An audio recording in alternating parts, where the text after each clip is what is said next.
I was writing another movie, and I was talking to an agent on the phone. He mentioned an actor, and I realized in the course of the conversation, I was being polite, like, "Oh, cool, what's that one about?" And he proceeded to outline the movie I was writing. So I abandoned it like the next day, and I had this energy in me coming off of a crazy job and just being aware and tapped into the news.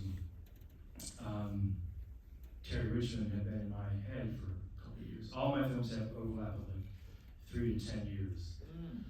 They just gestate there. When I wrap a movie, I think about what's next.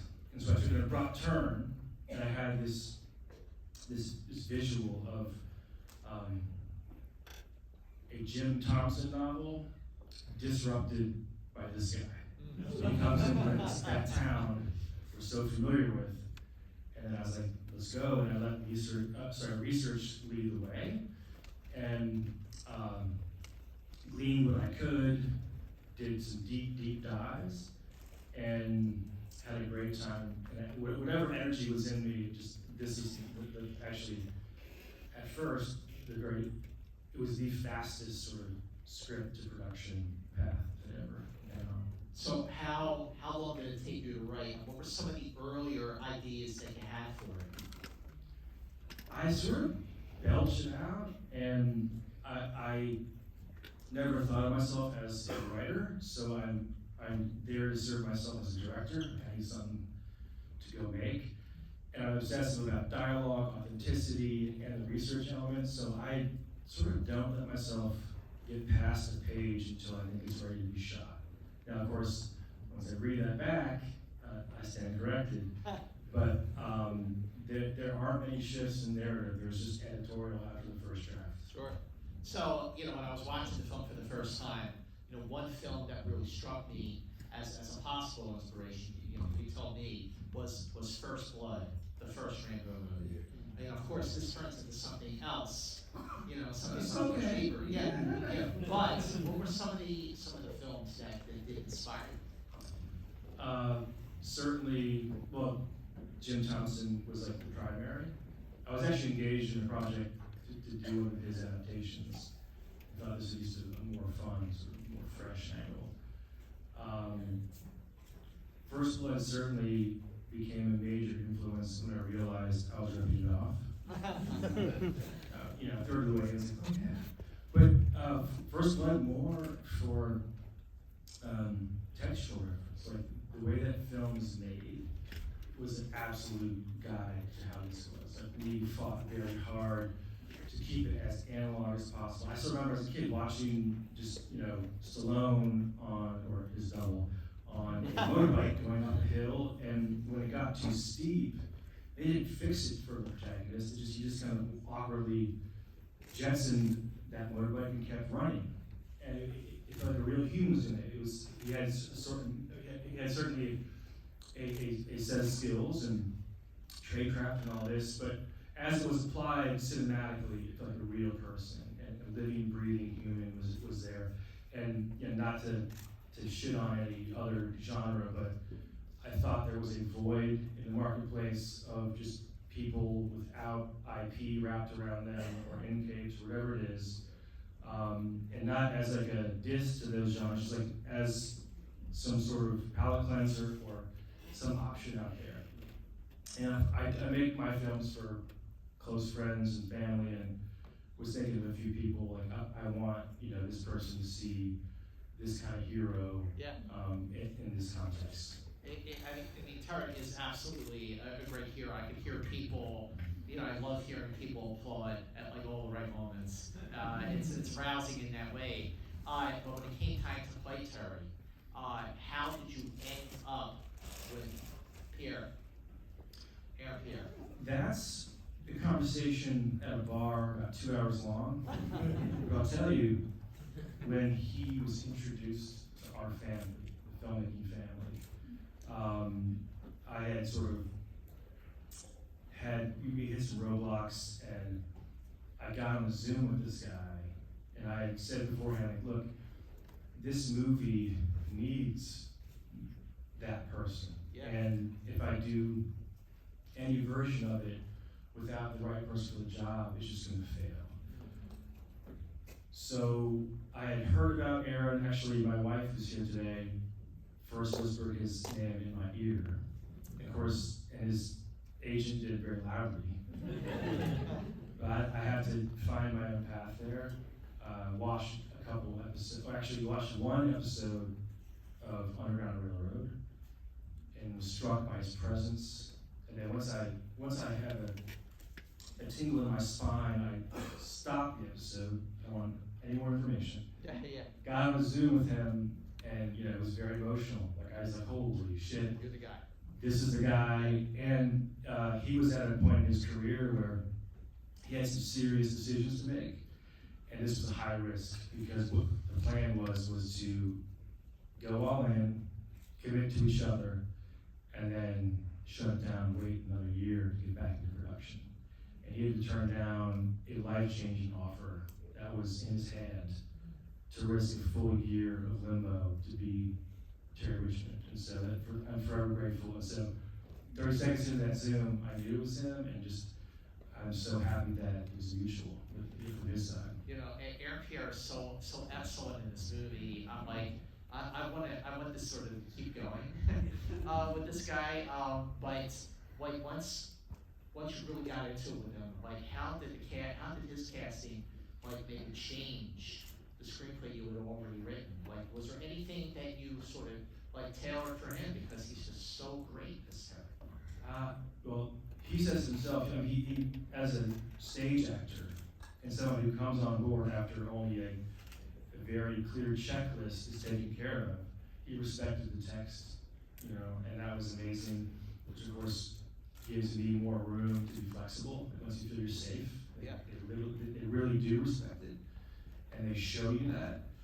When something would arise on set, it was important to him, I would almost always defer to him, because when you know you're in the trenches with a true partner, that trust is there. And it's, I think, I don't want to speak for him, but as an actor, how can you really know until you see the finished film? Sure.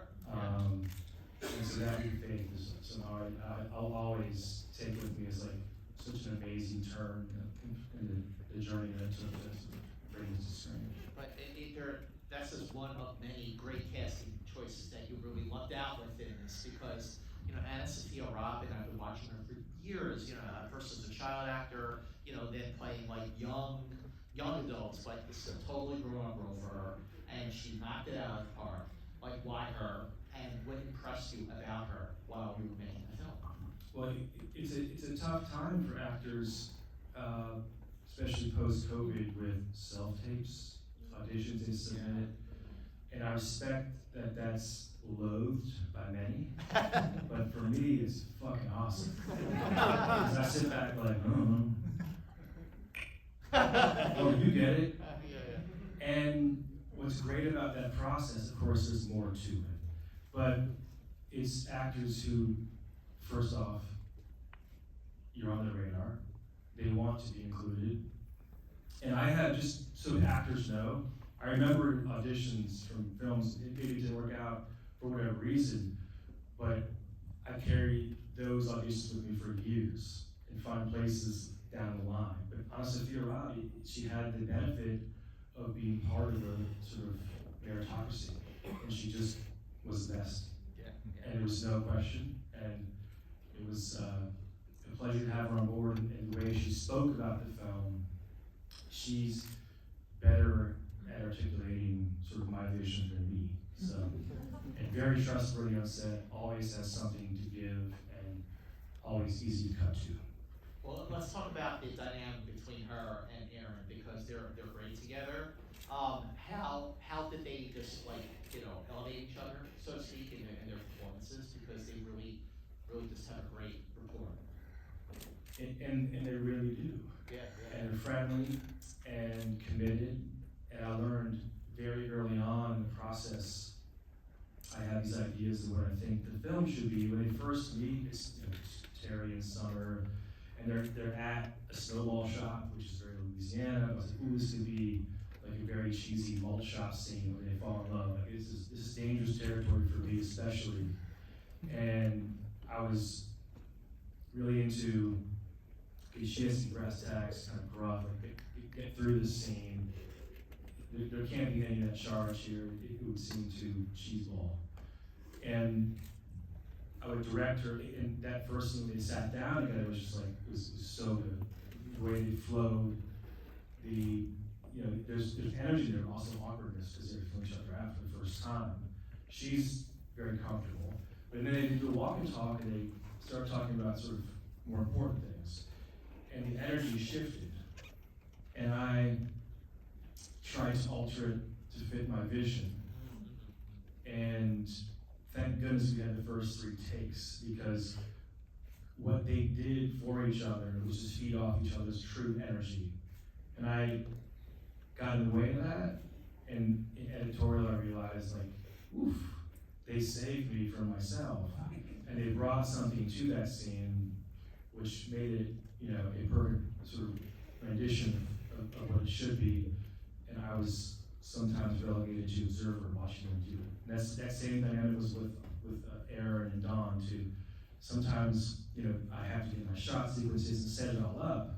But I learned from past films, like when you get them together and you're kind of going to over the shoulder shots, just let them do their thing. Well, also, I got to say, Don Johnson is excellent in this movie. So how'd you come to cast him? What was it like working with him? What did he bring to the role? Oh man, I mean, we're definitely looking for a head. So stature was important, chops was important. And I think I was in Mexico City shooting a commercial for Taco Bell. And actually it's really fun shooting. And I got, I think it was the first and second episode of The Watchmen. And he was amazing. And he did the scene, he's great throughout. And he did the scene where he serenades the table. And I was just, holy shit, this is the guy.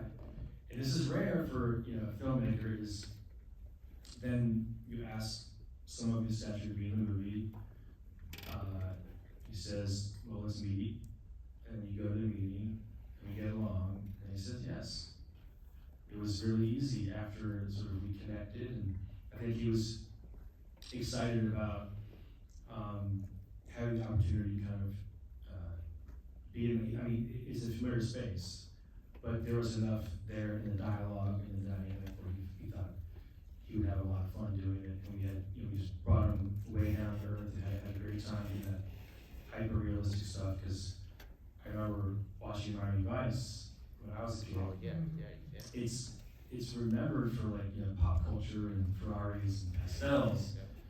But for me, when I was like 8 or 9 watching it, I remember my first unhappy ending where the drug dealer got away on that pontoon boat, and how serious the acting was. It was really, really good. So, and my pops was a big Nash Bridges fan. So it's a big deal for us. Yes. Right. Oh, Miami Vice still holds up. So after directing films like Blue Ruin and Green Room, what were some of the unique directing challenges that you had with Rebel Ridge? Ooh, it's really hard narratively not to rely on murder. and maybe I use that as a tension, like, ooh, what's going to happen? It's going to get bad, it's going to get bad. But maybe I was a little fatigued by my filmography, just like I made some brutal movies, and to edit them takes quite some time. You're in there with kids screaming, and it's awful. I was like, can I even do a film without a single on-screen death? And I think in order to do that, I had to shift the protagonist to someone who's smart. They're all real, and I love my protagonists, but they're usually way, way, way out of their depth. And I still do that to some extent because Terry Richard is sharp and highly capable and measured and all that good stuff that we see in a lot of action movies. But the way they put him out of his depth was like throwing him some kind of small town bureaucracy. Right. So still utilizing that sort of that engine, but of course there is a tragic turn and a death in the film, but it's not on screen. Well, see that's what's great about the film too, is that, it just starts off like all these guys, like, they're just picking on Terry, but then it turns into something much, much more than that. It's like, the onion, just the layers are being peeled back and everything like that. So, as you were writing and certainly directing, what were the challenges to slowly reveal, so that the audience is surprised, like up until the very end? Well, I mean, I don't know. I don't want to know, because I do my thing, but I really do revel in information deprivation as a tool. Like, I don't want to know things as not just a filmmaker, but as an audience member. I'm insulted in some ways. Exposition drives me nuts. So it's had to, but it's still be needed. So how do you design it? Or interrogations make sense. In this case, Terry getting bounced around, getting all these half answers, which is like so infuriating. But I told people, I was trying to tap into that frustration they all had when we're on a customer service endless loop, press one, and it's like, holy shit, and he's just trying to do the right thing, stay on the rails, and he's so eloquent, and he's a good communicator, he's a teacher, but just to kind of let all that play out and exhaust each turn, like, okay, he's done it all, what do I have to do as a writer to keep it interesting and to pull the rug out from underneath the audience?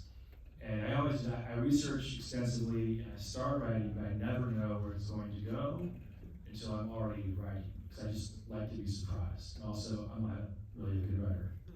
Well, yes, you are.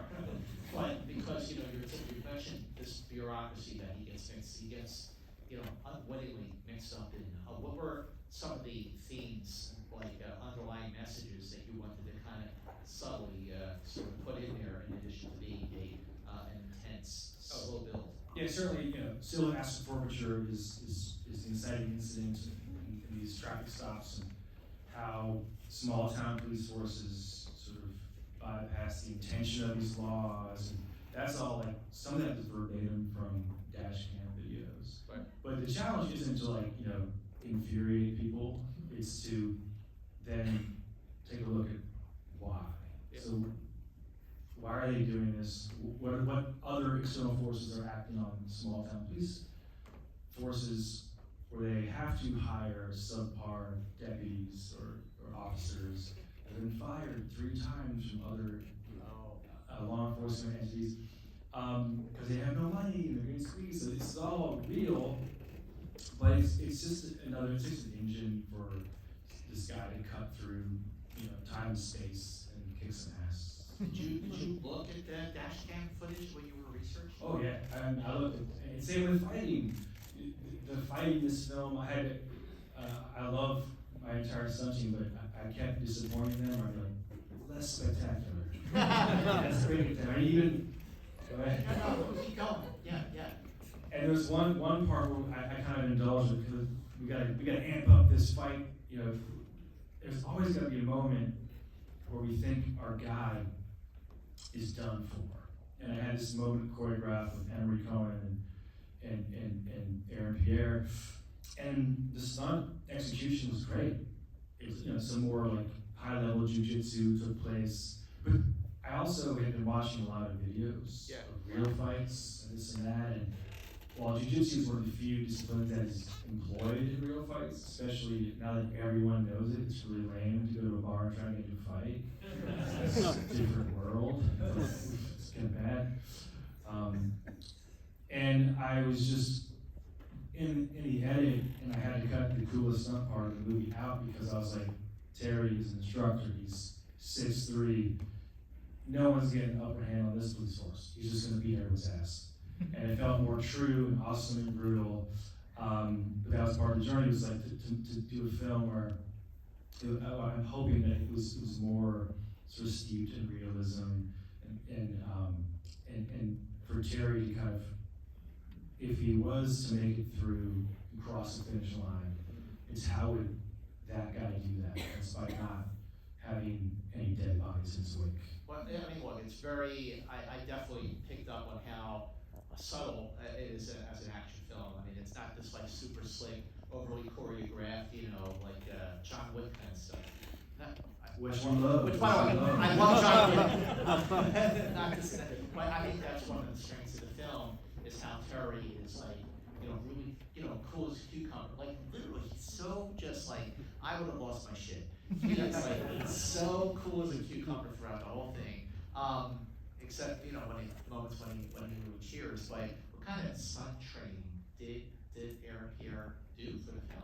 Well, he's an athlete. I know he was boxing for a long time, but he had a very quick. This is in COVID protocol times, so it was just hard to get it all worked out. But he got into jiu-jitsu, I think, heavily during the prep, and now he's legit. Like, he does tournaments and wins. He's taking that and run. But he was, prop work and physicality is a huge part of my filmmaking. It makes a big deal on how you nail a shot. And when you see him sort of unload a Glock in real time with that precision, that was from just a couple of days of training. His intensity, focus, and you're like, on take one, like, oh, it's good. That's amazing. Tell us about the filming of the showdown at the end. I like that the other cop, was a good guy. Gotta have one. But tell us about the filming of that last scene. That was over 4 or 5 weeks. It was crazy because we hadn't wrapped out Don. He had another job. Oh wow! And we hit that Louisiana with lightning and the weather, and we were like really good on schedule the first 2 weeks doing a small town. So we got to the police station, just hit a quagmire. But luckily we had sort of pre-visited with the stunt team. We really had it. I was doing editing on Premiere, trying to get it all set up, and I wanted it all. As written, smoke grenades, and this huge finale.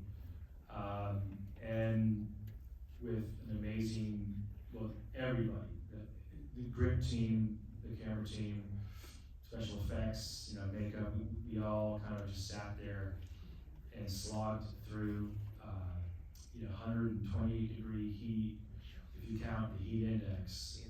And we'd have to we're there, we got it. And they call it, for safety, they call it every 50 minutes, they'd call it. You'd have to go back and wait, and cool down for 10 minutes, which means 25, and you come back. So it was stop and start, but it was, the crew was amazing and preserved that sort of haphazard, that energy that was, I wrote it out on the page like 3 or 4 years prior. We captured it all. And it was an amazing effort by the crew to keep it immediate and spectacular, or as spectacular as allowed them to get. And Aaron's discipline, that's him lifting humans over his head without the help of wires. That's like really happening. And the tension there is like, you better get that shot. Yeah. And we got 3 great takes and said, all right, you're good. And then I think I gave one stunt gentleman an extra dollar. I said, we gotta take one, but let's hit it again. You're It's consented. as an editor, how does being an editor influence your decisions as a director? Especially when it comes to coming to edit the film after you've done personal photography. I mean, mostly I lean on editors because they're so important in the process. I've been editing since I was in high school, and I think for this film in particular, I felt like it was a very long journey to get it to completion as far as production, and I was obsessed with getting it right, and I wanted to preside over every single cut. Again, there's an editorial team instrumental in getting us across the finish line, but I wanted to be there in the chair. I think it's like, this is so simple. It's like, on behalf of the crew and the cast, I felt it was such a burden and an arduous journey for everyone. Not only just like the endurance it took to get the film done, just like the physical part of it was so intense. That I wanted to see it through so that every single member of the crew and cast, when they saw it, no matter what they thought of it, because you can't control that, I would know in my heart that it was the absolute best version of itself, and then that's the only way to let it go. Because if I felt anything was lacking or that was a near miss that we could have fixed, it would have just made the entire thing, it would negate the journey. Sure. So I had to be there to preside over it. Well, you know, the way the film ends, it's like we're out, we're done, we're good. It doesn't keep going. There's no schmaltzy resolution, whatever. So the question is, will we see Terry Richmond again? I don't know. Could be. I think it's like First Blood. I really, really love First Blood. Yeah. I really do. But, so I think any really good franchise was never intended to be a franchise. So I will say that this was not intended to be a franchise. And finally, just big congrats on your Emmy nomination for Outstanding Television Movie. The Emmys.